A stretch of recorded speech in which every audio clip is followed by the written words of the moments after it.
Welcome to Lesson 3 of Learning New Testament Greek. Learning Greek is not just filling our heads with academic knowledge, but filling our hearts and lives with pure scriptural truth. You remember the Greek that we learnt in Lessons 1 and 2, ho theos agape estin, and he agape ek tu theu estin. These are important scriptural principles that we learnt at the same time as we learnt the Greek, the original Greek that John wrote these words in nearly 2,000 years ago. Again, in this lesson, Lesson 3, we have two Greek passages. Again, they come straight from the Bible. The first one says, ho theos phos estin. This comes from 1 John chapter 1 verse 5, and again you can find this Greek and the text of this lesson on my blog logosword.wordpress.com. So here I have already folded a piece of paper as I showed in lesson 1 and lesson 2, and I've already written on it. So if you have your piece of paper ready at home, you can pause the video and make the folds and then try to do the first part, which is translating letter by letter. So you can pause while because next I'll show what I've written for the letter by letter translation. So here is the letter by letter translation. Ho theos phos estin. We have two new letters here. The first one is this letter, which is f, and it's, for historical reasons, it's usually written not with F but with PH. And the next new letter is this one, which is a second O. Remember how Greek had two E's? It also has two O's. A short O, which we've met before, as in theos, and this is a long O. So we write the short O just like that, and we write the long O with an O with a line over the top of it. Ho theos phos O. So we make that a bit longer, O, and we try and make it a pure vowel like I wasn't doing then. Phos estin. So that's the letter by letter translation. And you may want to pause to write your word by word translation, which I'll show in a minute. Here it is. Thy God, light is. So phos was a new word, and we're helped to understand this word by some words that we've borrowed into English. I wonder if you could think of some words that we've borrowed in English from phos. Here I've written phosphorescent, photon, and phosphorus. And I've got some notes here. It says the first form of phosphorus to be produced was white phosphorus in 1669, and it emits a faint glow on exposure to oxygen. Hence its name from Greek mythology, phosphoros, meaning light bearer. And that referred to the morning star, the planet Venus. This interesting information comes from that font of knowledge, Wikipedia. But the word phosphorus occurs in 2 Peter 1:19. Hold fast to the prophetic word until the day dawns and the morning star rises in your hearts. Pardon me. So that's the word by word translation, and now finally our normal translation, and the last line, God is light. A few more comments on this. The word light in the Bible is nearly always charged with spiritual significance. In this respect, I think we modern Westerners misread Genesis 1. Light is brought forth as the first and so the most important of the specified creative acts. To modern Western people,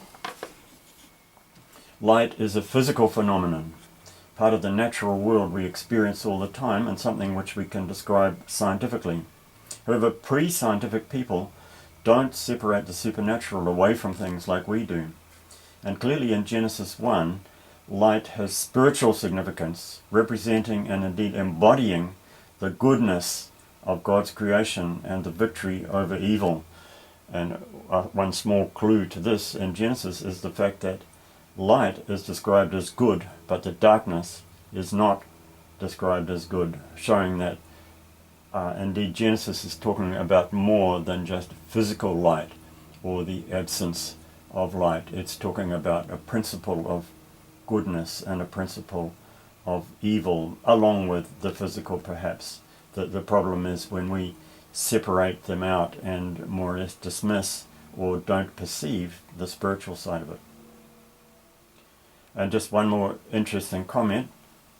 In 2015, the latest Star Wars movie came out, and we were told that Darth Vader was seduced by the dark side of the Force. Well, the Force, whatever or whoever it is not like our God, because this verse tells us, ho theos phos estin, God is light, 1 John 1:5, and it goes on to say, if you read the context, in him is no darkness at all. So there is no dark side of God. And our second passage in lesson 3 is this one, which comes from the Gospel of John now, not 1 John, which we've been using up till now. This one comes from the Gospel of John, chapter 4, verse 24, and it's another statement, another God is statement that is found in the Bible. And this one says, pneuma ho theos. Okay, so if you have your sheet ready and folded, you can start writing the letter by letter translation, which I'm about to unfold. Here it is, pneuma ho theos. And we have one new letter here, the Greek M. And remember, again, don't be fooled by this tricky letter here, which looks like a V, but is actually an N. Now, this is also a new word. When we write it in English letters, it will probably look familiar to you because it's been borrowed again into English to be used. Can you think of the word that it's used in? Yes, we talk about pneumatic tires. A pneumatic tire is a tire that, instead of being solid rubber, like the first tires were, has air in it, because pneuma meant spirit and also air or wind. So this says, and here's the word by word translation if you want to try and do it before I do. Now, Spirit, the God. Spirit, the God. And now our translation, God is Spirit. You'll notice that this verse has no estin. We translate it as God is Spirit, but in the Greek there is no estin or is. In fact, in Bible Greek it's common to drop it, particularly under the influence of Hebrew. For example, Psalm 23 verse 1, which is traditionally translated in English as the Lord is my shepherd, again the Hebrew has no is. So Greek, which would normally use the word is, like English does, has no is in many occurrences in Bible Greek. because the Bible Greek is being written by people whose native language was Hebrew. So in some ways perhaps it's more usual in terms of Bible Greek not to use the word estin. So this perhaps makes us look back at the verses that we had and to think that the presence of the estin is perhaps giving a little bit more emphasis. Hotheos, agape, estin. Perhaps that corresponds to a little bit of emphasis in English, like we might underline it or write it in italics. And if we say it, we might put a bit of emphasis on it. God is love. Although English stressed like that would often imply that somebody had been denying it, and we say, no, God is love. I'm not sure that that's quite what the Greek was intending, but there is a certain emphasis to it, and also we have to say that there's an element of style. There's a certain style that's involved in the choice of words, and in later lessons we'll talk a little bit more about style, because a lot of people don't realize about it, and they think that everything that they come across must have a special meaning, but it ain't necessarily so. There is a lot that happens just to make a good style in the writing cut. So you may ask, why doesn't it say hotheos pneuma instead of pneuma hotheos? This is the normal order in English and Greek too, actually. So we can see that putting pneuma first in the sentence gives a certain amount of emphasis. We'd have to read it in its context to determine how much is emphasis and how much perhaps just stylistic variation. And there's another question here too. Does it mean Spirit capital S or Spirit small s? Is it saying God is the Holy Spirit, or is it just saying God is a spiritual being?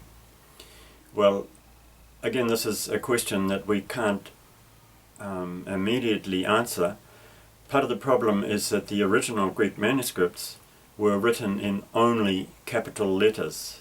So we can't look back at any Greek manuscript to see if it was written with a capital letter or a small letter.